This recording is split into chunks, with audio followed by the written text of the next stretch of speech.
Good morning, everyone. I want to show you a project that I worked on this weekend where I have a flower bed that I started using that method where I put cardboard down and then wood chips over top, and I did that last fall. And over the course of the winter and spring and now, it became a bit of a hot mess. So I really wanted to get it re-edged out and get some plants in there now that the cardboard has mostly disintegrated or decayed, and show you the plants that I used, all native plants, and basically what I'm hoping for in the long run for the larger part of the bed. Okay guys, this is the bed. It goes down and around, and this top part of the bed is not the area that I worked on. This top part has a lavender bush that I cut back down to the stubs. I really want to get it out of there. And it has a ton of Japanese pachysandra, which I don't think I'm going to be able to remove on my own.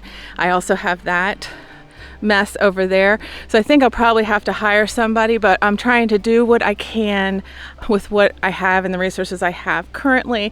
So anyway, I'm not talking about this top part of the bed.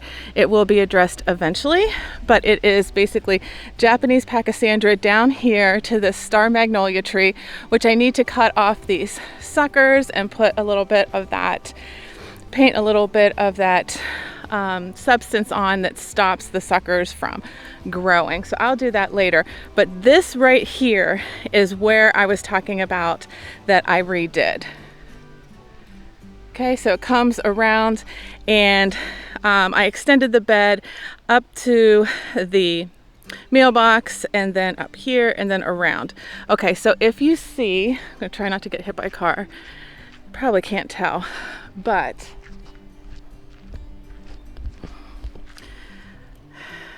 I don't think you can see it, but anyway, my property is at the top of the hill. So what happens is I don't have one of those pipes that go underground here or here. So my neighbors all have those pipes that run underneath their driveway. So that, what somebody told me, is an indication that I am the top of the street, and because I'm at the top of the street, runoff water from my property will flow down my driveway and go down either side of my driveway. So I don't actually need one of those pipes for the water to flow. So the water flows down my driveway and will flow down the street on either side, and then where it ends up are big drainage systems that end up in the Chesapeake Bay watershed. And the Chesapeake Bay watershed is having problems with blue crabs and algae and native plants dying, things like that. So we don't want to contribute to that by adding nasty chemicals to our yards and pesticides and things like that. So anyway, I just wanted to have a better understanding of how the water flows off of my property and how I can help the Chesapeake Bay watershed with what the situation I have. Now, what I wanted to do is make a bed of that where the water drains initially off of my driveway, and make it more of like a bog garden, so that the water comes, it flows into, oh, there's a mosquito. So the water comes down and flows into that area, and it just is always pretty boggy. And then I want to put those bog type plants in there. Okay, so let me try to get in detail here. You can see I edged all along there. So let me take you along the edge. You can barely see the plants, so I'm really going to have to get down in there and show you.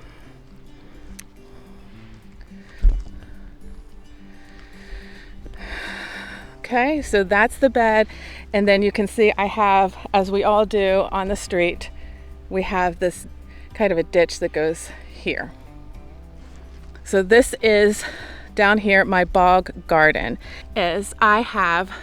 I got some of my Carex Amphibola. I got 3 of them, and I put them right here on this edge.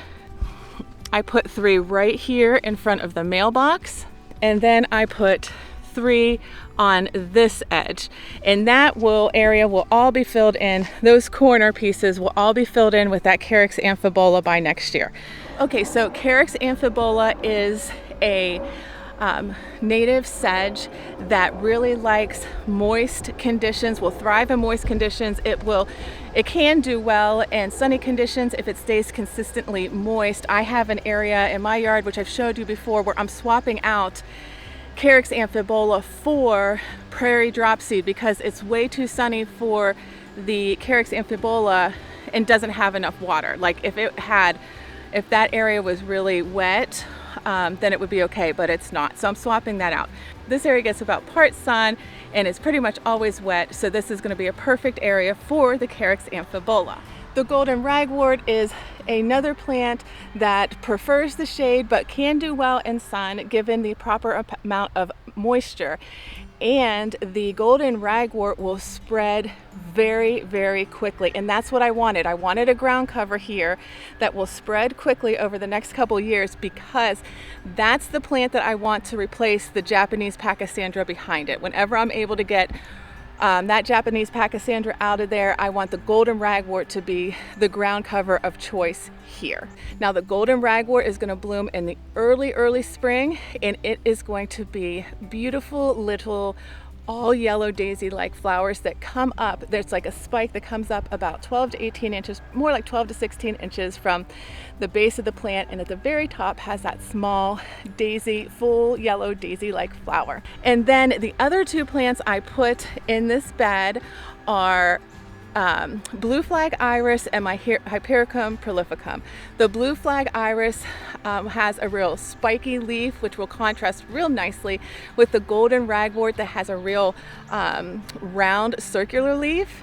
Then the purple blue of the iris and the yellow of the golden ragwort would really work nicely together because they're complementary colors. However, they're not going to be blooming at the same time, which is actually good because I was hoping to have a little bit of color in here all year round.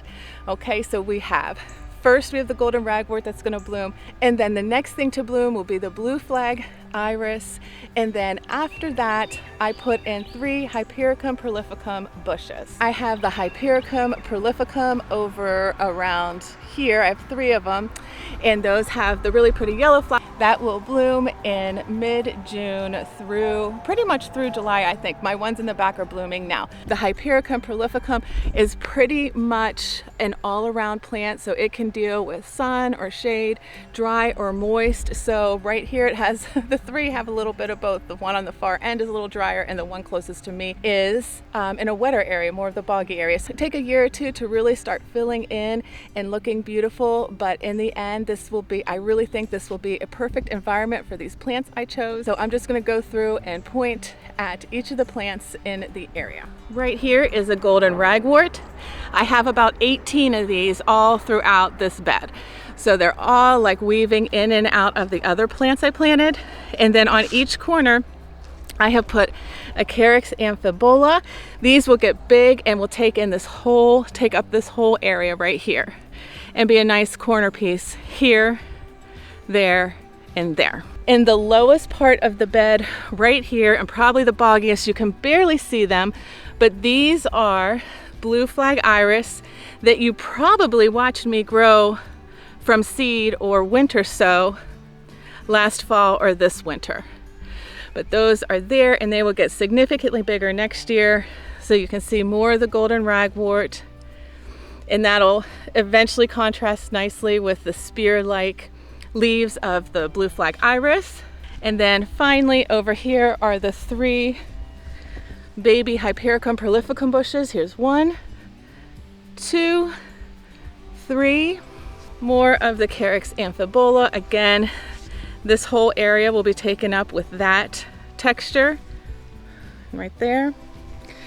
And then finally, this little bush I inherited. It was here when we moved in. I have a feeling it's a dwarf lilac. I'm not 100%. It doesn't seem to be very invasive, so I'm just going to keep it here and keep it small. So let me go back and give you a look in the bed from this angle.